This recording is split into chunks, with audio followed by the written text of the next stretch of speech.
Hello my viewers and my family, welcome back to my page. मैं हूं आपका दोस्त एडवोकेट कुणाल चंद्रमणि और आप मेरे साथ देख रहे हैं सडा_राइट्स। आज मैं आपके साथ एक ऐसी इंपॉर्टेंट चीज शेयर करने वाला हूं, ऐसी इंपॉर्टेंट चीज जो एडवोकेट के लिए काफी इंपॉर्टेंट रहने वाली है। चाहे वो फर्स्ट जनरेशन लॉयर हो या सेकंड जनरेशन लॉयर हो या किसी के साथ अंडर प्रैक्टिस करता हो या वो as a independent lawyer as a practice करने की सोच रहा हूं।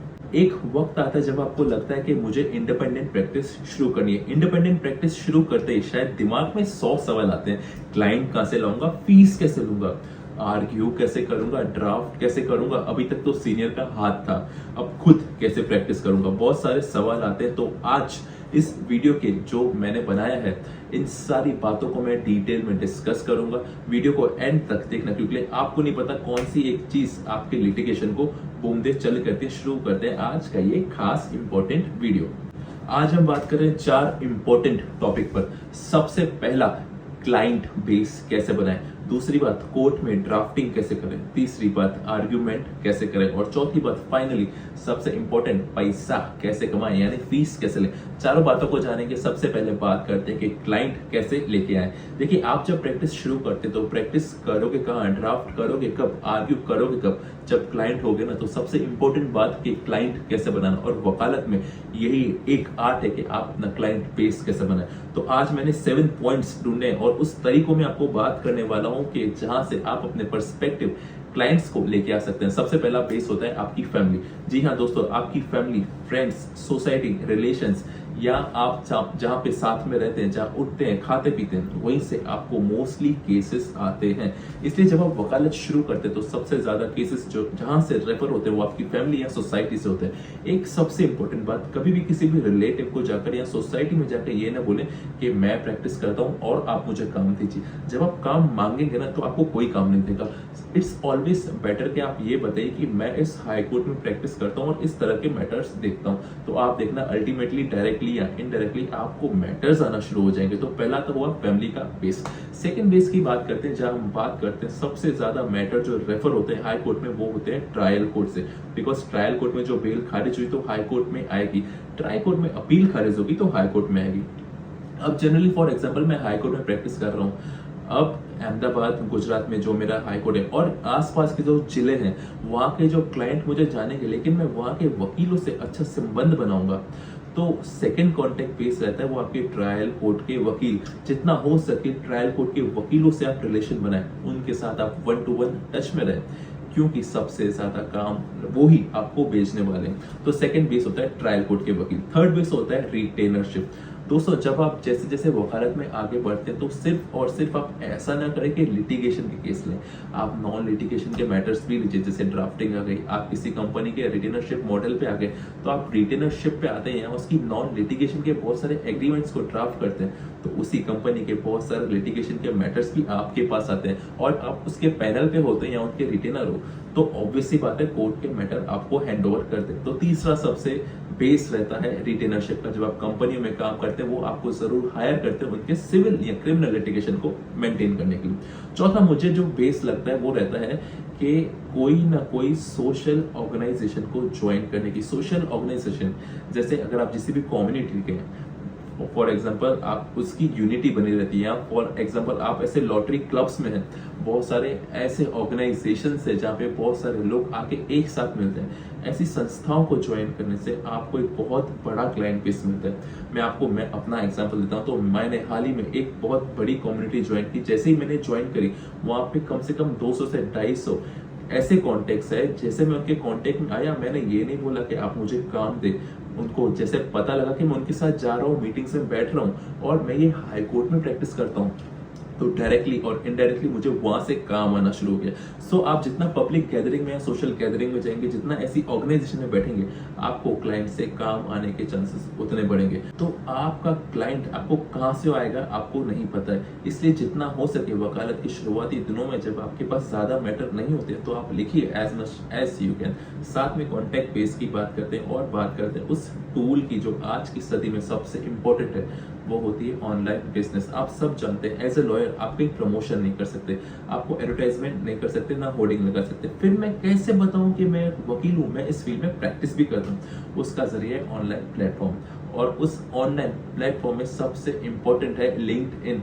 आप लोग मुझे कमेंट में जाके बताइए, तो मैं आपके लिए एक डिटेल में वीडियो बनाऊंगा कि लिंक्डइन में कैसे अपनी प्रोफाइल को बनाए ताकि आप मैक्सिमम क्लाइंट्स अपने हायर कीजिए। तो इसके लिए आपको मुझे कमेंट में जाके बताना होगा।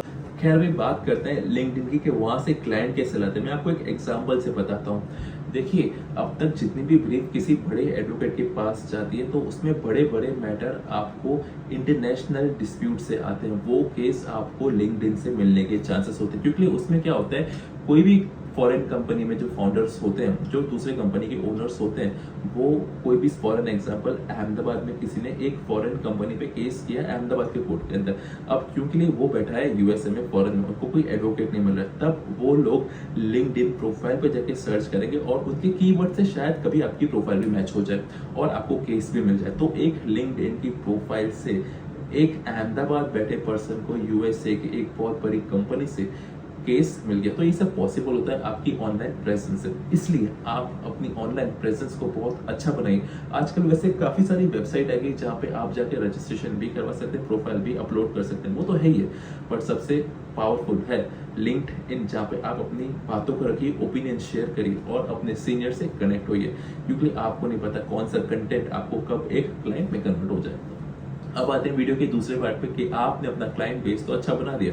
अब कोई क्लाइंट आपके पास केस लेके आता है, केस लेने के बाद जब आपके पास आता है तो सबसे इंपॉर्टेंट होता है कि क्लाइंट काउंसलिंग कैसे करने की।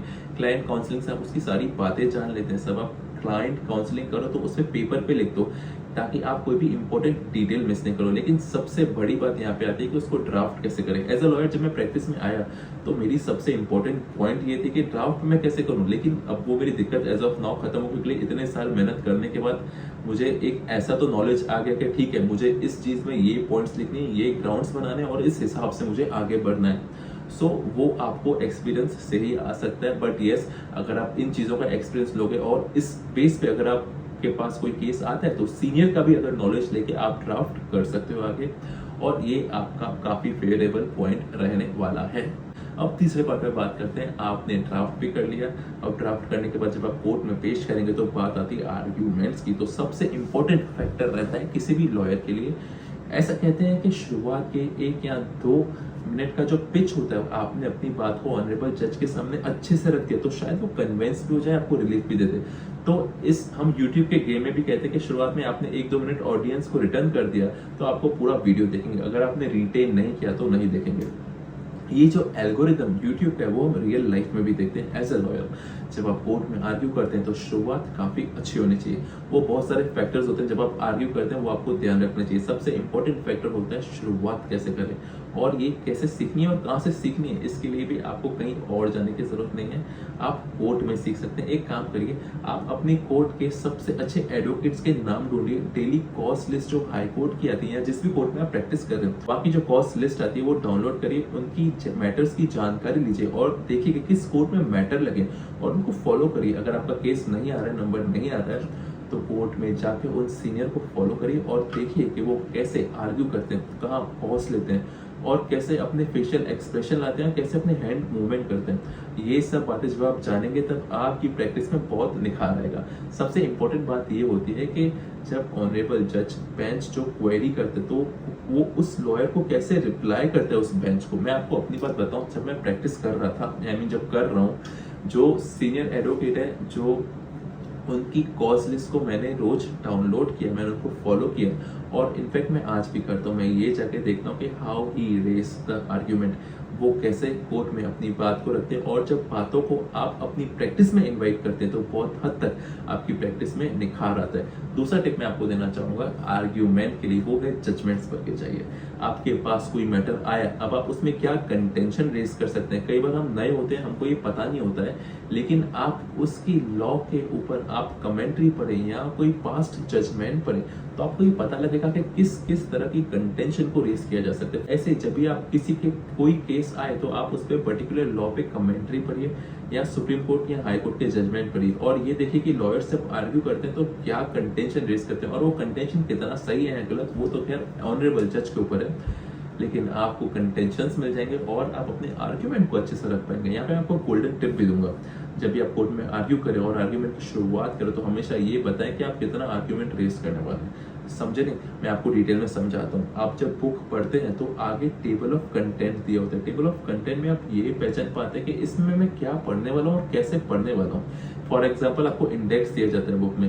उसी तरह से जब आप कोर्ट में लंबा आर्ग्यूमेंट करने जा रहे हैं तो आपको ये बताना है कि माय लॉर्ड्स ये 3 पॉइंट को मैं चैलेंज कर रहा हूँ, फर्स्ट, सेकंड, थर्ड। और फर्स्ट में मैं इस पॉइंट्स पे रेस करूंगा, सेकंड में इस पे बात करूंगा, थर्ड में इस पे बात करूंगा। जब आप ओवरऑल पिक्चर देंगे कोर्ट में तो कोर्ट में जो जज होते हैं उनको समझने में काफी हेल्प मिलती है। यहाँ पे एक और टिप मैं आपको दूंगा, आप जब भी आर्ग्यूमेंट करें और आपको लगता है कि बहुत कॉम्प्लिकेटेड फैक्ट है तो आप उसका एक ब्रीफ बनाएं और ऑनरेबल जज को वो दे दें, ताकि जब आप आर्ग्यू करें तो उसको रेफर करें तो उन्हें आसानी होगी।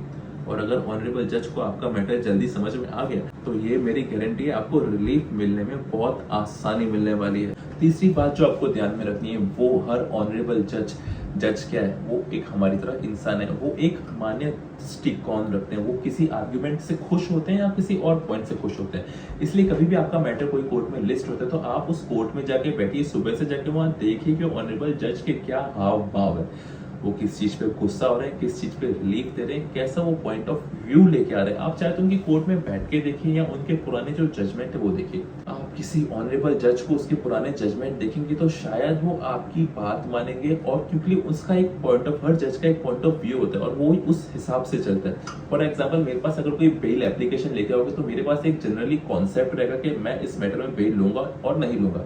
तो ऑनरेबल जज भी हमारी तरह एक इंसान होते हैं, इसलिए उनकी कोर्ट में बैठिए और पुराने जजमेंट्स देखिए कि किस पॉइंट ऑफ व्यू को वो लेके आगे आते हैं। चौथी सबसे इंपॉर्टेंट बात जो मैंने अपनी जिंदगी में अपनाई वो है प्रैक्टिस।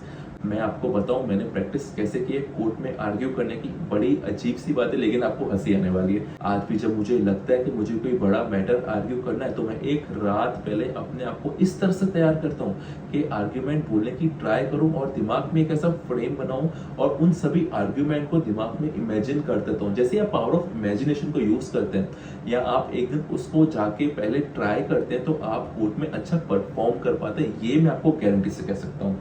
ये आप अगर बात ध्यान रखेंगे तो शायद आप आर्ग्यूमेंट कोर्ट में बहुत अच्छे से कर पाएंगे। और एक सबसे इंपॉर्टेंट बात, कभी अपनी आवाज को ज्यादा तेज न करिए।